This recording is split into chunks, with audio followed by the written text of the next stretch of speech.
A partir de agora, você assiste Verdade e Vida.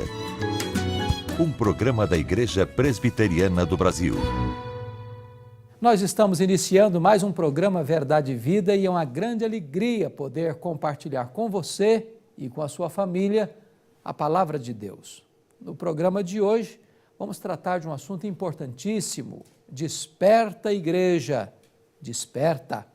Chama a sua família. Se der um tempinho, ligue para os seus amigos, porque Deus tem uma palavra para o nosso coração. Verdade e Vida. A palavra de Cristo para uma vida melhor. Nós estamos de volta para discutir ainda com o reverendo Marcos Agripino, o executivo da Agência Presbiteriana de Missões Culturais, acerca da prisão do reverendo Zé Dilson e da missionária Zeneide lá no Senegal. Qual a atual situação do reverendo Zé Dilson e da missionária Zeneide lá no Senegal atualmente, reverendo? Bom, essa é uma boa pergunta. Primeiro, precisamos saber que não existe um posicionamento do governo senegalês, do poder jurídico senegalês, quanto a Zeneide e quanto ao reverendo José Dilson. Então, a promotoria ainda não se posicionou quanto a essa questão. O que é necessário nesse momento é o juiz, então, mandar uma diligência para fazer a sindicância. E aí, depois, com a informação que ele receber, ele vai decidir se vai encerrar o caso e aí mandar o José Dilson ser liberto e a Zeneide imediatamente, ou então abrir um processo jurídico para que, então, os nossos advogados contratados possam, então, levantar a defesa em prol desses dois missionários, né? E também eu queria fazer um esclarecimento, que há uma confusão, porque alguns acham que a Zeneide é casada com o reverendo José Dilson. Não, a Zeneide é uma missionária que atua também nesse projeto. O reverendo José Dilson é casado com a Marli e tem 3 filhos que estão juntos com a família nesse momento. Reverendo, eu sou afrodescendente, né? E um tempo atrás estive com o presidente do Senegal, lá na Bahia, não esse, mas o anterior, e no Brasil nós tratamos todos com igualdade, existe a liberdade religiosa, os muçulmanos são tratados do mesmo jeito que maometanos, e todos no Brasil são tratados do ponto de vista laico. Por que se estabelece esse problema com os cristãos lá no Senegal, já que lá é um país eminentemente muçulmano? Pelas suas leis, o Senegal é um país laico, mas todas as pessoas que estão, não todas, mas várias pessoas que estão na instância do governo, como o presidente, o ministro das Relações Exteriores, o próprio juiz que está com o caso, eles são muçulmanos. E não podemos negar que a influência da religião, ela está embutida no processo. Recentemente, na mídia senegalesa, saiu 2 matérias em destaque no país que missionários estavam sendo presos por causa de conversão ao cristianismo de menores. Então, de fato, isso já tem uma aceitação na população que há uma influência religiosa nesse contexto. Apesar que quando você faz os diálogos com o governo, eles procuram trabalhar nessa separação. Mas, na realidade dos fatos, as coisas não se separam, porque as pessoas que têm o poder de decisão ou de influência estão embutidas da sua formação, dos seus princípios, do seu caráter, da sua história religiosa e da linha religiosa que a grande maioria, mais de 90% hoje dos senegaleses, professam a fé islâmica. Reverendo, a minha preocupação é que esse magistrado senegalês pode levar até 60 dias para dizer na sindicância se houve ou não o cometimento de um delito. O que é que nós podemos fazer para que ele se sensibilize com essa situação do reverendo Zé Dilson, que está lá com sua esposa, os seus filhos lá, já há mais de 60 dias nessa situação? Na verdade, a lei permite que ele pode apresentar um posicionamento até 6 meses. Então, de um dia a até 6 meses. E o que é necessário, o que é importante nesse momento, como falei no programa anterior, é que nós precisamos orar para Deus mover o coração do juiz a fazer a abertura dessa sindicância para que, tendo as informações e ele dando um posicionamento, ou dando a liberdade, que é o que nós almejamos, ou então se ele abre um processo, os advogados então começarem a ter os subsídios necessários para trabalhar em cima da defesa. Então chegou um momento que todas as ações que a gente pôde fazer, né, nós fizemos e continuamos fazendo, nós não estamos esquecendo. Hoje o debate está no nível governamental, entre o governo do Senegal e o governo brasileiro. As instâncias maiores, tanto a presidente do Brasil e também o presidente do Senegal já têm a ciência, já estão tendo os diálogos. Então, para que isso aconteça agora, cremos que está a favor do juiz a lei. E ele já informou que ele está no prazo ainda de se posicionar. Vamos orar, pedir que esse posicionamento dele seja breve e não esgote todo esse tempo de 6 meses que a lei lhe permite. Reverendo, independente de orar, eu quero conclamar você que não se conforma com essa situação, essa irregularidade que está sendo perpetrada contra missionários brasileiros no país Senegal.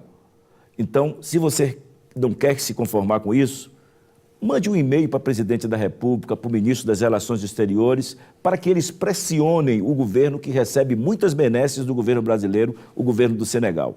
E, por outro lado, nós como igreja, vamos também levantar um clamor de oração. Ele já passou o Natal na prisão. Quem sabe Deus possa mover o coração e ele não passar o Ano Novo. Se ele continuar no Ano Novo, nós vamos voltar com esse assunto até vermos o missionário Zé Dilson e a missionária Zenaide soltos para pregar o evangelho, independente de, já que o Senegal é um país laico, não é isso? Reverendo, muito obrigado pela sua posição. Eu que agradeço. E pelos seus esclarecimentos, que foram oportunos, e nós vamos ficar aqui vigilantes para que vermos os missionários Edilson e a missionária Zeneide livres da cadeia, porque eles não cometeram nenhum delito, simplesmente estão lá para pregar o evangelho, para demonstrar amor àquela população, àquelas crianças tão carentes nesse país que também é carente da graça e da misericórdia de Deus. Por enquanto, vamos a essa mensagem musical e logo após, a mensagem que Deus preparou ao seu coração através do reverendo Hernandes Dias Lopes. Verdade e vida. A palavra de Cristo para uma vida melhor. Depois de quase 7 anos no ar, de forma ininterrupta, este é o nosso último programa Verdade e Vida aqui na Rede TV. Agradecemos a essa emissora pelo importante trabalho prestado. Especialmente, agradecemos a todos os nossos telespectadores pela sua audiência e apoio a este programa. A partir do primeiro domingo de 2013, o programa Verdade e Vida será transmitido numa outra emissora, todos os domingos, às 11h45 da manhã. As informações acerca desta mudança podem ser conferidas no site www.ipb.org.br ou www.verdadevida.com.br. Ajude-nos a divulgar essa notícia. Contamos com o seu precioso apoio e com a sua indispensável audiência. Receba o nosso carinho e a nossa gratidão.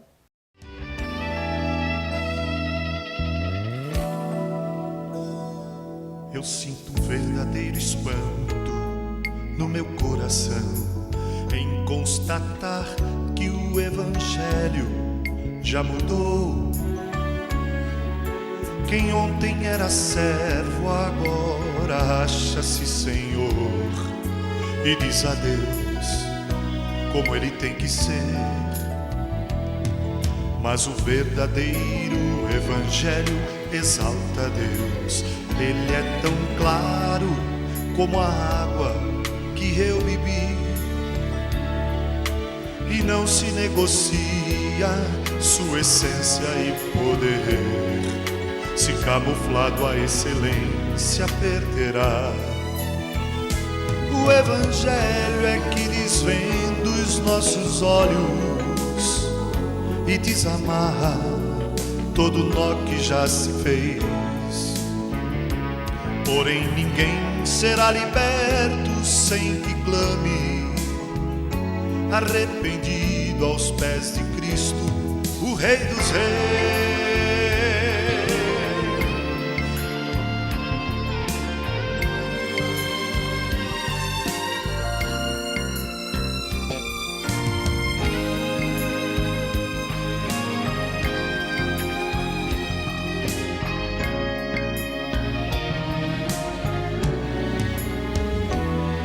O Evangelho mostra um homem morto em seu pecar, sem condições de levantar-se por si só, a menos que Jesus, que é justo, o arranque de onde está e o justifique, o apresente ao Pai.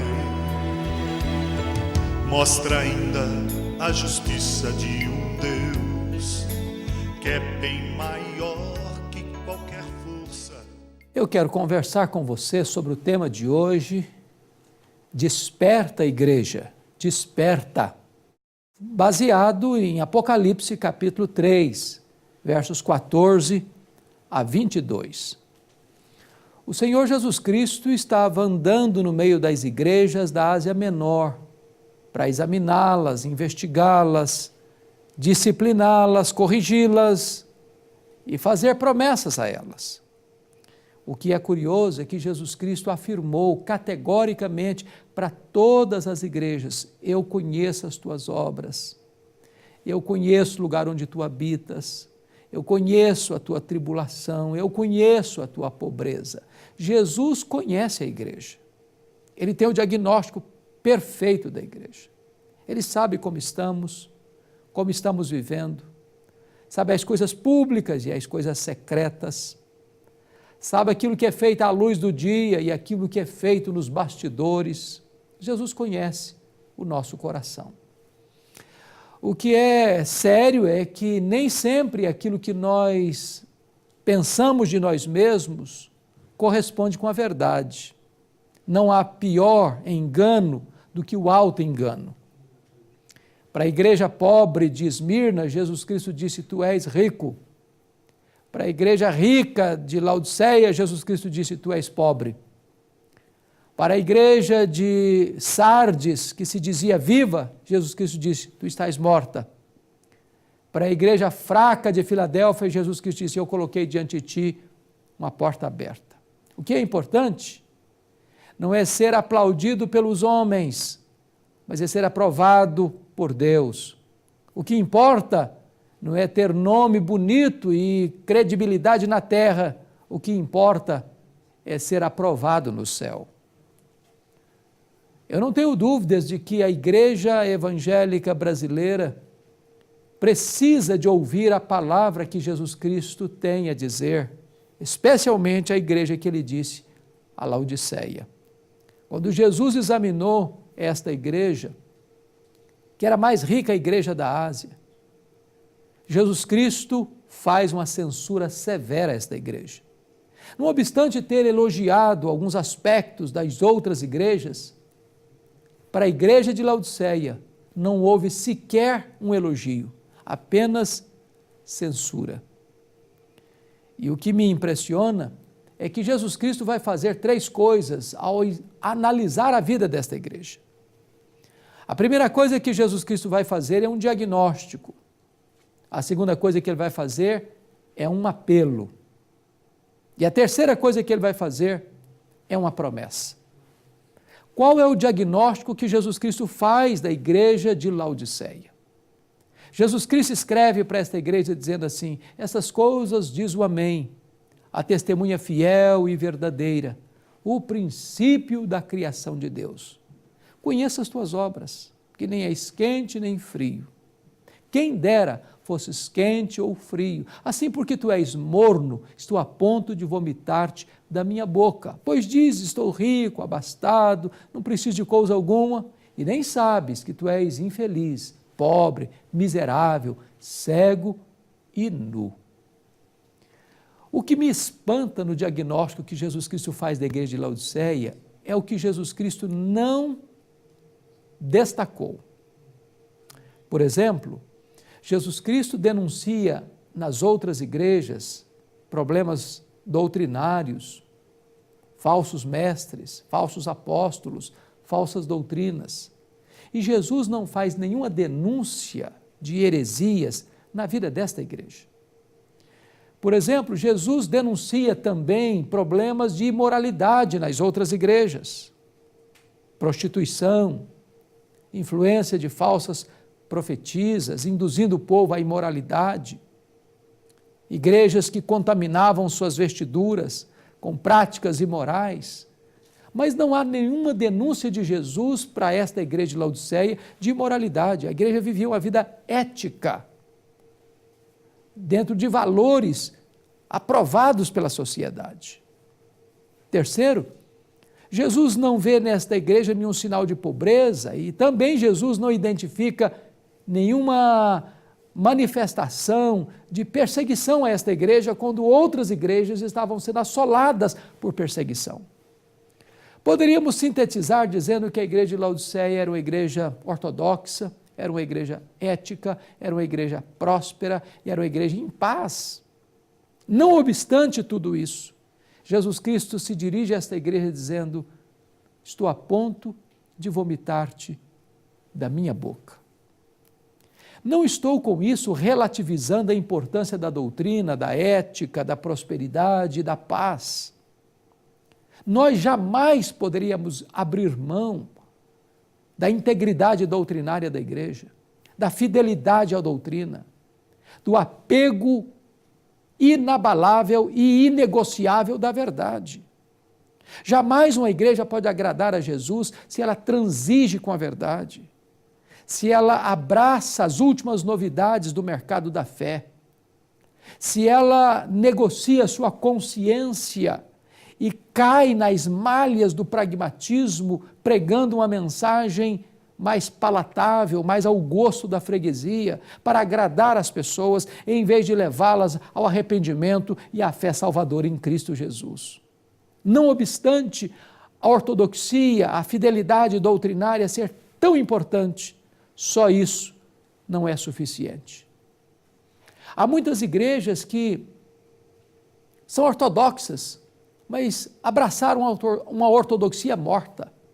Não tem vida, não tem entusiasmo, não tem piedade. E a ortodoxia morta mata. Homens mortos tiram de si sermões mortos e sermões mortos matam. É muito importante perceber que o diagnóstico que Jesus Cristo faz revela para nós que o que mais provoca sofrimento e desconforto no Filho de Deus é uma igreja sem fervor espiritual. O diagnóstico que Jesus Cristo faz da igreja de Laodiceia passa por aqui: falta fervor, falta despertamento espiritual. As coisas acontecem, não tem heresia, não tem imoralidade, tem prosperidade, tem paz, mas não tem vida, não tem entusiasmo, não tem vibração, não tem calor espiritual. Eu tenho andado por todo o Brasil, conhecido centenas de igrejas. Talvez, em boa parte delas, você não vê heresias sendo pregadas nos púlpitos, mas também há uma mornidão, há uma apatia, há um marasmo, há uma vida insossa, insípida, sem entusiasmo, sem alegria, sem vibração com as coisas de Deus. Hoje você conversa com as pessoas, mesmo na igreja, ou antes do culto, ou depois do culto, público, e as pessoas estão conversando sobre política, sobre futebol, mas as coisas de Deus não enchem o coração, não alegram a alma, não trazem entusiasmo para a vida. Falta fervor, falta avivamento, falta quebrantamento, falta choro pelo pecado, falta volta para Deus, falta volta ao primeiro amor. Este é o diagnóstico que Jesus Cristo fez dessa igreja. A maior necessidade da igreja é que ela experimente uma volta para Deus, para que o coração fique aquecido, para que haja entusiasmo na mente, na alma, no coração, na vida. Este é o diagnóstico que Jesus Cristo dá. Mornidão espiritual. A igreja precisa de despertamento. Depois que Jesus Cristo faz esse diagnóstico, Jesus Cristo vai fazer um apelo. Quando ele diz assim, a partir do versículo de número 18, eu repreendo e disciplino a quantos amo, sê, pois, zeloso e arrepende-te. Na verdade, o Senhor Jesus Cristo está mostrando neste verso que a igreja precisa de entender que Jesus fala firme, contundente até nas suas palavras, porque Ele ama a igreja. Ele não quer que a igreja continue dormindo o sono da morte. Ele não quer uma igreja nem que caminha para o lado da heresia, ele não quer uma igreja que caminha para o lado da imoralidade, e ele não quer uma igreja que apenas abraça a ortodoxia morta, sem vida. Ele repreende porque ama, e ele dá uma ordem, sê, pois, zeloso e arrepende-te. O Senhor Jesus chega a dizer o seguinte, trazendo solução para esse problema da igreja, neste apelo, dizendo o seguinte, eu aconselho que tu compres de mim ouro puro para te enriqueceres, vestiduras brancas para te vestires, a fim de que não seja manifesta a vergonha da tua nudez, e colírio para ungir os teus olhos, a fim de que vejas. O que é magnífico é que Jesus Cristo, ao diagnosticar o problema da igreja, também oferece o remédio para a solução da igreja. E a solução para a falta de fervor não é correr para as últimas novidades do mercado da fé, não é cair nas teias da heresia, das novidades, dos experiencialismos perigosos. Jesus Cristo diz, eu aconselho que tu compres de mim, que tu compres de mim. Em outras palavras, é Jesus quem tem a solução para o problema de falta de fervor na igreja. Não é correr para aqui, correr para ali, correr para acolá, não, é voltar-se para Jesus. Ele é a fonte da vida, Ele é quem pode aquecer de volta o coração, Ele é quem pode trazer de volta o fervor espiritual para a vida da igreja. Jesus Cristo tem ouro para enriquecer, Jesus Cristo tem vestes para cobrir a nossa nudez, Jesus Cristo tem colírio para abrir os olhos da nossa alma. A verdadeira riqueza está em Jesus, a verdadeira purificação e justiça está em Jesus, o verdadeiro discernimento espiritual está em Jesus. E Jesus Cristo vai fazer um apelo agora no verso 20, quando ele diz assim, eis que eu estou à porta e bato. Se alguém ouvir a minha voz e abrir a porta, eu entrarei, cearei com ele e ele comigo. Que Jesus nos convide a cear com ele é um milagre. Mas que Ele queira cear conosco é graça. Nós não podemos jamais ter uma vida espiritual aquecida, a não ser que nós nos assentemos à mesa com Jesus para ter intimidade com Jesus. Cristianismo é mais do que uma coletânea de dogmas. Cristianismo é, sobretudo, um relacionamento pessoal, dinâmico e profundo com o Senhor da glória, o Senhor Jesus Cristo. Jesus quer ter intimidade com você. E quando você está na presença de Jesus, como os discípulos de Emaús, o seu coração volta a aquecer, o seu coração volta a arder e o despertamento espiritual acontece na sua vida. Agora o Senhor Jesus Cristo vai fazer uma promessa àquela igreja. E ele se dirige à igreja no versículo 14, apresentando-se assim, estas coisas diz o Amém, a testemunha fiel e verdadeira, o princípio da criação de Deus. Ele é a última palavra de Deus, Ele é o ômega de Deus, Ele é o Amém. A Bíblia diz que Deus falou muitas vezes, de muitas maneiras, aos pais, pelos profetas, mas agora Ele nos fala pelo seu Filho. Escute a voz de Jesus. Escute a convocação de Jesus para um coração aquecido. Segundo, Jesus Cristo diz assim, eu sou a testemunha fiel e verdadeira, porque quando Ele promete, Ele tem poder para cumprir. Mas Ele é o princípio da criação de Deus. Se Ele trouxe à existência o universo, Ele pode restaurar também o fervor espiritual no seu coração. Agora ele vai fazer a promessa no verso 21, quando ele diz, ao vencedor dar-lhe-ei sentar-se comigo no meu trono, como eu venci e sentei com meu Pai no seu trono. Jesus sai da intimidade da mesa para a publicidade do trono. Quem se assenta com ele à mesa, assentar-se-á com ele no trono. Por isso ele termina dizendo: quem tem ouvidos, ouça o que o Espírito diz às igrejas. No mês de julho do ano passado, 2011, eu estive visitando essas 7 igrejas da Ásia. E eu confesso para você que eu chorei ao perceber que naquelas igrejas só tem hoje uma vaga lembrança de uma igreja que existiu no passado. Pedras, ruínas, memoriais. Sabem por quê que essas igrejas morreram?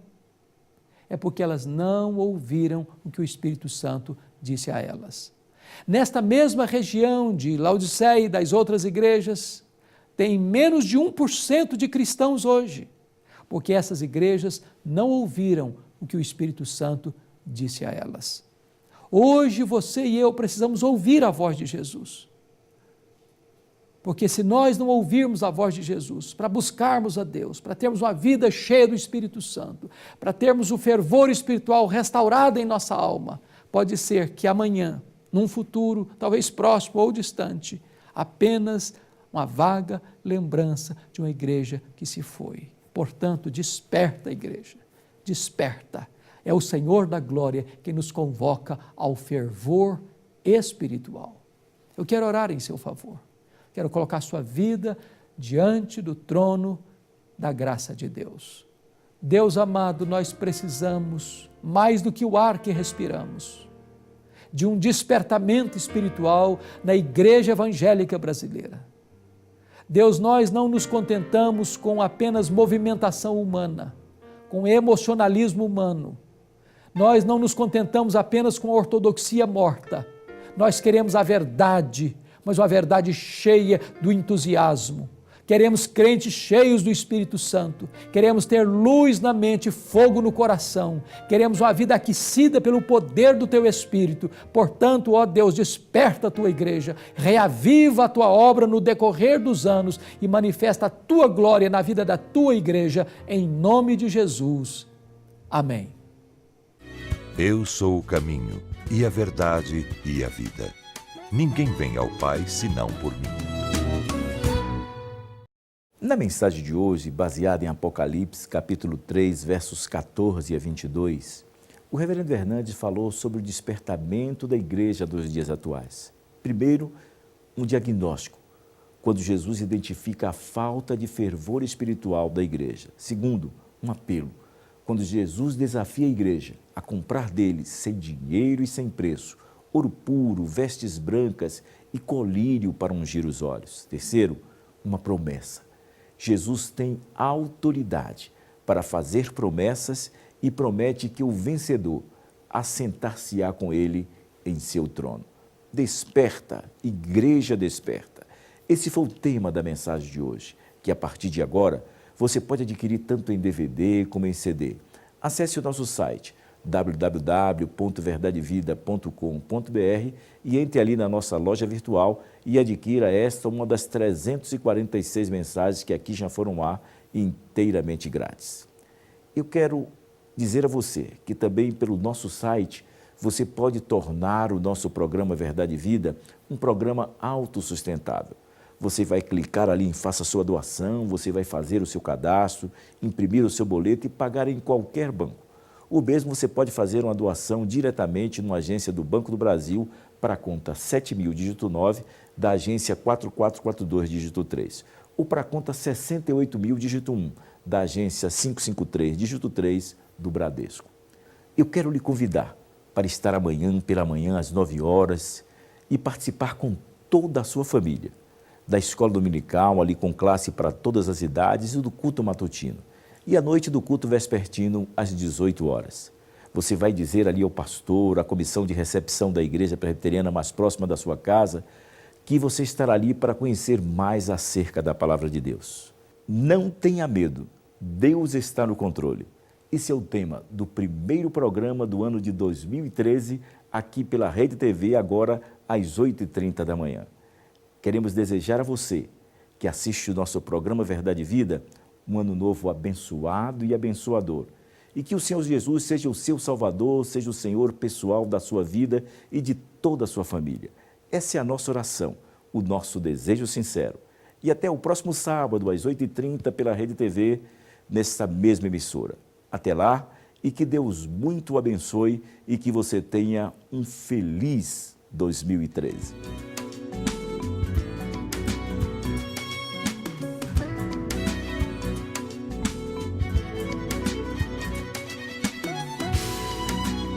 Verdade e Vida. Um programa da Igreja Presbiteriana do Brasil.